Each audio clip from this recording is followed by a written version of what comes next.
அயோத்திதாசன் மணிமண்டபம் தொடங்கினாங்க.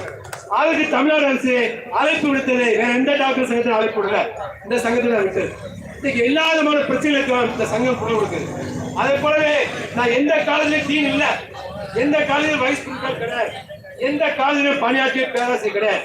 ஆனால் ஏ.கே. ராஜன் கமிட்டி என்ற கமிட்டியை நீட்டுக்காக தமிழ்நாடு அரசு அமைத்த பொழுது நீதியரசர் ஏ.கே. ராஜனுக்கு அடுத்து 2வது உறுப்பினர் யாருன்னு சொன்னால் இந்த சமூக சமத்துவத்துக்கான டாக்டர் பொதுச் செயலாளர் டாக்டர் ஜி.ஆர். ரவீந்திரநாத் என்பதை பெருமையோடு சுட்டிக்காட்ட கடமைப்பட்டிருக்கின்றோம். Doctor A.R.. சாந்தி எங்கேயும் வைஸ் பிரின்சிபல் இல்லை, எங்கேயும் டீனா இல்லை. தமிழ்நாடு அரசு சமூக நீதி கண்காணிப்பு குழு மரியாதைக்குரிய சுபவீரமணி தலைமையில் குழு அமைத்திருக்கின்றது. அந்த குழுவோட மெம்பர் யாருனாக்க ஒரே ஒரு பெண் உறுப்பினர் யாருன்னு சொன்னால் அது நம்முடைய மரியாதைக்குரிய டாக்டர் ஏ.ஆர். சாந்தி அவர்கள். 7 பேர் சேர்ந்து சங்கார முக்கியமாக தடுமாறணும். அப்படிப்பட்ட ஒரு காலம் இருந்தது. அதன் பிறகு தமிழ்நாட்டில் ஒப்பந்த அடிப்படையில் பணியாற்றக்கூடிய 2500 டாக்டர்களுக்கு பணி நிரந்தரம் வழங்க வேண்டும் என்ற கோரிக்கை வைத்து 2004 சங்கம் துவங்கினோம்.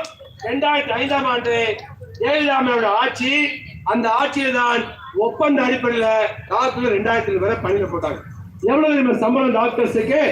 8000 ரூபாய் சம்பளம், மாதம் 8000 தொகுப்பூதியா. டாக்டர்ஸ் ஒப்பந்த அடிப்படையில் அம்மையார் அவருடைய ஆட்சி காலத்தை போட்டாங்க. அவங்களை யாரும் பணி நீக்கம் செய்யக்கூடாது, பணி நிரந்தரம் வழங்க வேண்டும் என்ற கோரிக்கை வைத்து போராடினோம். எங்களுடைய சங்கத்தில் உறுப்பினர் எண்ணிக்கை 7லேருந்து 2500 மாறிதான் யாருக்கா போராடணும்? டாக்டருக்காக போராடணும். எனவே உங்களுடைய சங்கம் உங்கள் உறுப்பினர்களுக்காக, உங்கள் குடும்பங்களுக்காக போராடுகின்ற பொழுது அந்த சங்கம் வலுப்படும். எனவே 7 பேர் வைத்து சங்கம் ஆரம்பிக்க முடியாத நாங்கள் அந்த மருத்துவ பிரச்சனை வைக்கிற பொழுது பிரம்மாண்டமான மிகப்பெரிய சங்கமாக மாறியது சுட்டிக்காட்ட விரும்புகிறேன். அதை வைத்து நாங்கள் வெற்றி பெற்றோம் சொன்னால் காரணம் என்ன?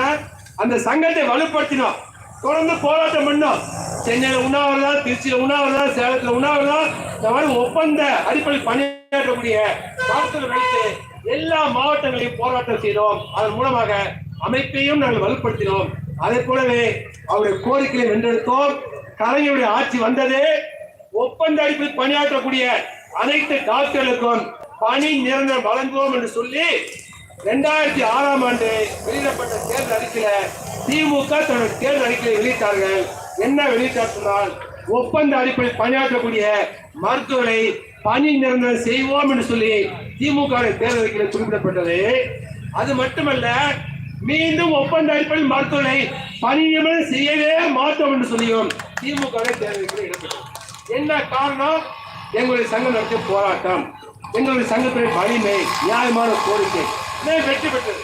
அதே போலவே உங்களுடைய சங்கத்தையும் வலிமையாக மாற்றின பொழுது தொடர்ந்து சென்னையில, திருச்சியில, கோயம்புத்தூர்ல, சேலத்துல, திருநெல்வேலியில எல்லா இடங்களிலும் போராட்டம் நடத்தின பொழுது அரசாங்கத்துடைய கவனத்தை ஈர்க்கின்ற பொழுது நம்முடைய கோரிக்கையை வென்றெடுக்க முடியும்.